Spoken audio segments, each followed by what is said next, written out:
নমস্কার আপনাদের মিডিয়া বন্ধুদের।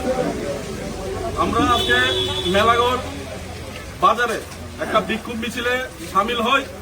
আপনারা জানেন যে কিছুদিন আগে একটা 14 বছরের নাবালিকাকে ধর্ষণ করা হয়েছে, কিন্তু আমরা দেখতে পাচ্ছি যে থানাতে ডায়েরি হওয়ার পরেও সেই পরিবারটার উপরে বিভিন্ন ধরনের ধমকি হুমকি, সেই সঙ্গে প্রভাবশালী লোকেরা সেই দর্শককে বাঁচানোর জন্য বিভিন্ন ষড়যন্ত্র করছে।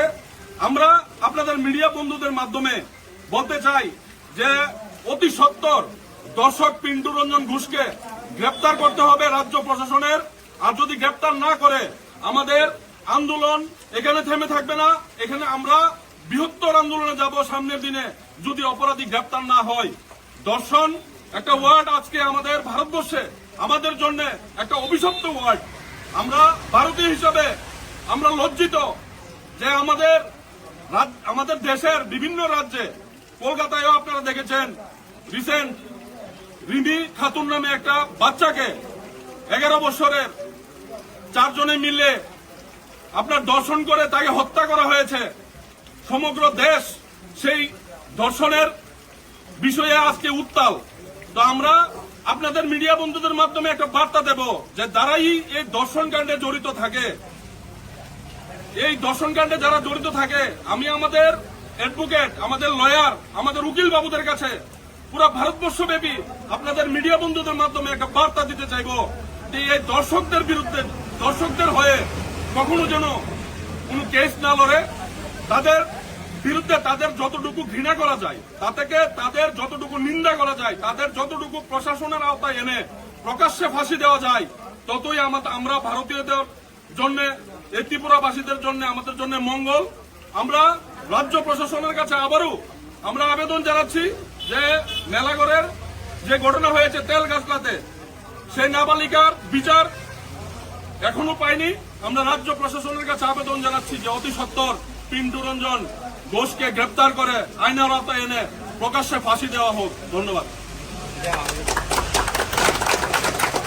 আপনারা তো একটা মিছিল করলেন, তারপরে আপনারা দেখলাম মিছিল হলো, পুলিশের সঙ্গে আপনাদের কোনো কথা হয়েছে আজকে মেলাগড় থানার পুলিশ সঙ্গে? পুলিশ বাবুদের সঙ্গে আমাদের কথা হয়েছে, পূর্বেও আমরা থানাতে এসেছি। আপনারা দেখেছেন যে দর্শককে গ্রেপ্তার করতে হবে, সে যে কোনো সম্প্রদায়ের হোক, যে কোনো রাজনৈতিক দলের হোক। দর্শকই আমরা রাজ্যবাসী, আমরা ভারতবাসী, আমরা কখনো এটা মেনে নেব না। রাজ্যের জনগণ, দেশের জনগণ যখন রাস্তায় নামবে, এই দর্শকদের জনগণে কিন্তু বিচার করবে। প্রশাসন যদি বিচার না করে, আমরা আবারও আবেদন জানাচ্ছি যে এই দর্শকদের বিরুদ্ধে আমরা গর্জে উঠি। প্রত্যেকটা জনগণ, প্রত্যেকটা রাজ্যের মানুষ এগিয়ে আসি এবং তাদের যেন বিচার হয় এবং সেই পরিবারটা, যে পরিবারটা নিপীড়িত, নির্যাতিত, ওই পরিবারটার পাশে দাঁড়াই। ধন্যবাদ।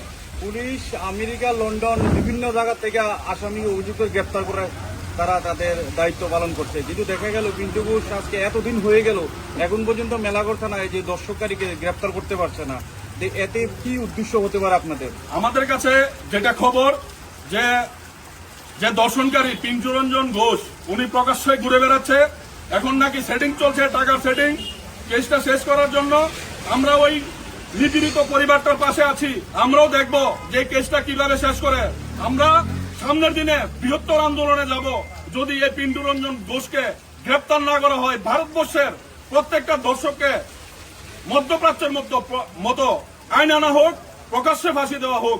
আমরা সরকার, প্রশাসন, আমরা সবসময় পাশে থাকবো। আমরা নিরাপত্তা চাই। আমাদেরও মেয়ে, বোন, মা রাস্তাঘাটে চলাফেরা করে, সন্ধ্যা বিকালে চলাফেরা করে। আজকে নিরাপত্তার জন্য মানুষের ভিতরে একটা ভয়, একটা আতঙ্কের পরিবেশ। তাই আমি রাজ্য প্রশাসনের কাছে আবারও আবেদন জানাবো যে অতি সত্বর পিন্টু রঞ্জন ঘোষকে গ্রেপ্তার করে তাকে কঠোর থেকে কঠোর শাস্তি দেওয়া হোক। ধন্যবাদ।